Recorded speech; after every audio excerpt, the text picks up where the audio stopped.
है। अब ऐसे में ब्रजभूषण शरण सिंह का इसमें नाम ना होना वाकई में सवाल तो खड़े करता है, क्योंकि जो ये नाम है इसमें ये जरूरी दिखाई नहीं पड़ता है कि सब सरकार का हिस्सा हो या सभी लोग मंत्री हो, बल्कि अपर्णा यादव का बीजेपी के अंदर ना तो कोई बड़ा पद है, ना वो एमएलए है, ना वो मंत्री है, ना एमएलसी है, उसके बावजूद भी उत्तर प्रदेश में विधानसभा चुनाव से पहले सरकार द्वारा एक बड़ा फैसला सुरक्षा के माध्यम से लिया गया है। सुरक्षा के लिहाज से लगभग 52 ऐसे नेताओं की सुरक्षा बढ़ाई जाएगी जो बड़े ओहदे, बड़े कद के साथ उत्तर प्रदेश में देखे जा रहे हैं, जिसमें एक लिस्ट निकलकर सामने आई है और इस लिस्ट में कई बड़े नामों का जिक्र किया गया है, जिसमें पहला नाम बसपा सुप्रीमो मायावती का है। एक नाम खुद उत्तर प्रदेश के मुख्यमंत्री योगी आदित्यनाथ का है। नाम इसमें ओम प्रकाश राजभर का है, नाम इसमें संजय निषाद का है, नाम इसमें आकाश सक्सेना का है और नाम इसमें नंद गोपाल का है। लेकिन एक नाम ढूंढे से भी नहीं मिल पा रहा है और वो नाम है ब्रिजभूषण का। वो ब्रिजभूषण जो कहते हैं कि उत्तर प्रदेश में दबदबा था, दबदबा है और दबदबा आने वाले वक्त में भी रहेगा। लेकिन जिस तरह के फैसले सरकार द्वारा लिए गए, इस लिस्ट में ब्रिजभूषण का नाम शामिल ना करना, क्योंकि इस लिस्ट में एक और बड़ा नाम है। ये नाम है अपर्णा यादव का।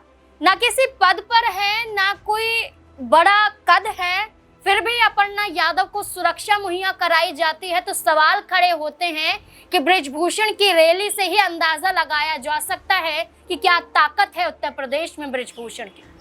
अब ऐसे में कई बड़े सवाल खड़े हो रहे हैं कि क्या राजनीतिक लिहाज से ब्रिजभूषण को दूर किया जा रहा है, क्या विधानसभा चुनाव में ब्रिजभूषण को कोई बड़ा पद या कहें कि कोई बड़ी जिम्मेदारी नहीं दी जाएगी। ऐसे कई बड़े सवाल हैं, चर्चा करेंगे वरिष्ठ सहयोगी अमन जी के साथ। सर, अपर्णा यादव को लेकर कहा जाए तो अपर्णा यादव घर घर तिरंगा यात्रा में नजर आती है, ब्रिजभूषण नहीं दिखाई देते हैं। अपर्णा यादव बीजेपी को लेकर कई बड़ी बातें करती हैं, वो नजर आती हैं, लेकिन ब्रिजभूषण हैं जो खुलकर ईमानदारी के साथ अपनी बात मीडिया के सामने रखते हैं। लेकिन इस लिस्ट में उनका नाम ना होना और अपर्णा यादव का नाम होना क्या सवाल नहीं खड़े करता है? देखिए, बिल्कुल कई नामों का जिक्र आपने भी किया, कई नाम इसमें भी शामिल है। अगर देखें 52-53 नाम निकल कर सामने आते हैं पूरी लिस्ट में, लेकिन मोटा मोटा तौर पर देखा जाए तो उसमें सीएम योगी से लेकर अखिलेश यादव और संजय निषाद, ओपी राजभर, इसके अलावा अपर्णा यादव जैसे नाम निकल कर सामने आते हैं। तो क्या ब्रजभूषण शरण सिंह, जो कुछ दिनों पहले ही जिनको अदालत ने बाइज्जत बरी किया, उसके बाद जब वो गोंडा पहुंचते हैं, अयोध्या पहुंचते हैं, तमाम बड़ा उनका स्वागत वहां पर होता हुआ दिखाई पड़ता है। अभी एक दिन पहले की बात है कि तमाम मुस्लिम बच्चे उनका स्वागत करते हुए दिखाई पड़ रहे थे, शेर आया के नारे लगा रहे थे। यानी ब्रजभूषण शरण सिंह अपनी अहमियत बताते हुए दिखाई पड़ रहे थे कि उनकी जो ताकत है वो इस समय क्या है।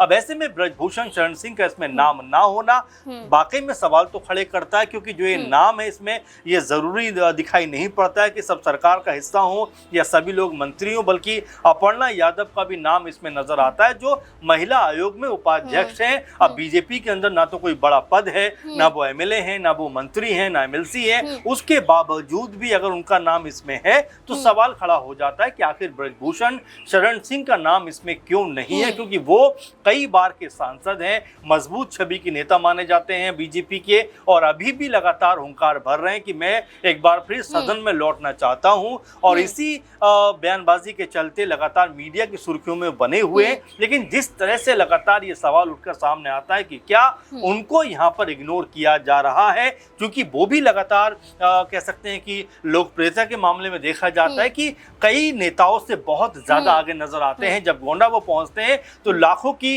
भीड़ वहां पर दिखाई पड़ती है, हुजूम उमड़ता हुआ नजर आता है, और ना सिर्फ किसी एक समुदाय के, बल्कि ब्रजभूषण शरण सिंह खुद भी कहते हुए नजर आते हैं कि मैं एक नहीं बल्कि सभी समुदायों का मैं नेता हूं। वो मुस्लिमों के हितों की भी बात करते हैं, वो हिंदुओं के हितों की भी बात करते हैं, वो ओबीसी की बात करते हैं, वो एससी/एसटी की बात करते हैं। तो यानी कि ब्रजभूषण शरण सिंह, बड़ी वजह बन सकती है कि उन्हें जिस तरह से साइड किया जा रहा है, क्योंकि वो खुलकर बयान देते हैं और अपनी सरकार के खिलाफ भी बयानबाजी करते रहे हैं। क्या लगता है? देखिए बिल्कुल, और इसमें कोई दो राय की बात नहीं है, और जाहिर बात है ब्रजभूषण शरण सिंह जिस तरह की बयानबाजी करते हैं उससे कहीं ना कहीं खुद जो सरकारें हैं, खुद उनकी जो पार्टी है वो भी जो है परेशानी में पड़ जाती, दुविधा में पड़ जाती है कि इसका क्या कहा जाए, क्योंकि जिस तरह से चंदा चोरी का मामला सामने आया, अखिलेश यादव ने खूब जोर शोर से मुद्दा उठाया, सोशल मीडिया पर तमाम पोस्ट की। उसके बाद जब इसमें छानबीन होती है, कई लोग गिरफ्तार किए जाते हैं, कई लोगों के ऊपर गाज गिरती है,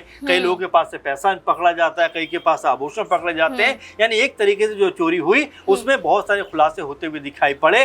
फिर जब ब्रजभूषण शरण सिंह से पूछा जाता है कि भाई आप जरा इसके ऊपर अपनी टिप्पणी दीजिए, कहते हैं कि अगर मैंने नाम ले दिया तो मैं मुश्किलों में पड़ सकता हूँ, यहाँ तक कि मेरी जान को भी खतरा हो सकता है, क्योंकि ये जो लोग हैं ये बहुत बड़ा नाम और कदर रखते हैं। इस तरह का बयान जो है वो ब्रजभूषण शरण सिंह देते हुए दिखाई पड़े, जबकि ब्रजभूषण सिंह के बारे में ये कहा जाता है कि उनका दबदबा उनके क्षेत्र में बहुत ज्यादा दिखाई पड़ता है, ताकतवर नेता माने जाते हैं बीजेपी के, और जो भी बात कहते हैं, जैसा आप भी कह रहे थे, खुलकर अपनी बात को रखते हैं, मीडिया के सामने हमेशा एक्टिव मोड में नजर आते हैं, लेकिन वो भी ये बात कह देते हैं कि भाई अगर मैंने नाम ले दिया तो मैं मुश्किलों में आ जाऊंगा। चलिए, ब्रजभूषण एक पद पर थे, सांसद रहे हैं, विधायक रहे हैं, लेकिन आज ब्रजभूषण जिस तरह से आवाज बुलंद करते हैं ये कहीं ना कहीं सरकार के लिए भी खतरा बन सकता है।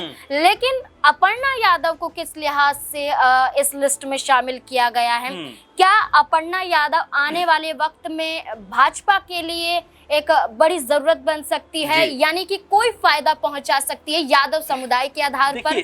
देखिए बिल्कुल, अपर्णा यादव के बारे में यही कहा जाता है कि जिस तरह से वो बीजेपी के अंदर एक्टिव हैं, बयानबाजी करती हैं, कभी रायबरेली पहुंच जाती हैं, कभी किसी मुद्दे के ऊपर अपनी टिप्पणी व्यक्त करती हुई नजर आती है, राम मंदिर में चोरी हुई उसके ऊपर जो है अपनी टिप्पणी देती हुई दिखाई पड़ती है, तो कहीं ना कहीं एक्टिव नजर आती है। अब ऐसे में उनको लेकर क्या बीजेपी की बड़ी प्लानिंग दिखाई पड़ती है? क्या बीजेपी आने वाले विधानसभा चुनाव में उनको एक बड़ा चेहरा बनाकर पेश कर सकती है? क्योंकि जिस तरह से उनका नाम इस लिस्ट में है, जाहिर बात है कि बीजेपी के लिहाज से वो एक बड़ा चेहरा जरूर बन गई है। तो ऐसे में उत्तर प्रदेश चुनाव में उनकी भूमिका क्या रहने वाली है? क्या कहीं से वो चुनाव लड़ती हुई दिखाई पड़ सकती है? क्योंकि 4-5 साल का वक्त हो गया उनको बीजेपी में आए हुए, लेकिन अभी भी उनको चुनाव लड़ने का मौका नहीं मिला है। ऐसे में सवाल उठ रहे हैं, क्योंकि रायबरेली में वो नजर आई थी बीते दिनों, वहां पर जाकर तमाम मुलाकातें करती हैं, बच्चों से मिलती हैं, स्कूल में जाती हैं, और भी तमाम जो है वहां पर बैठक करती हुई दिखाई पड़ती है। तो क्या ये माना जाए कि वो अब अपनी पॉलिटिकल पारी की शुरुआत बीजेपी के अंदर क्या वो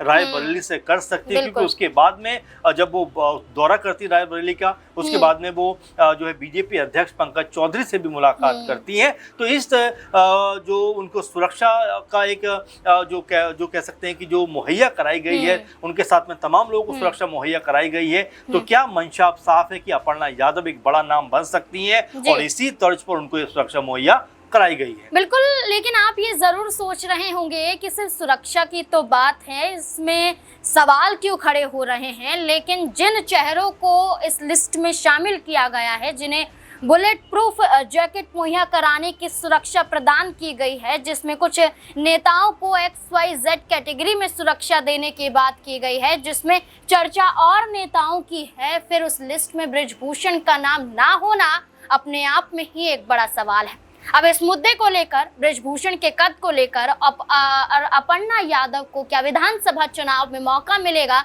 इसको लेकर आपकी क्या राय हो सकती है? अपनी राय कमेंट सेक्शन में जरूर दें। धन्यवाद।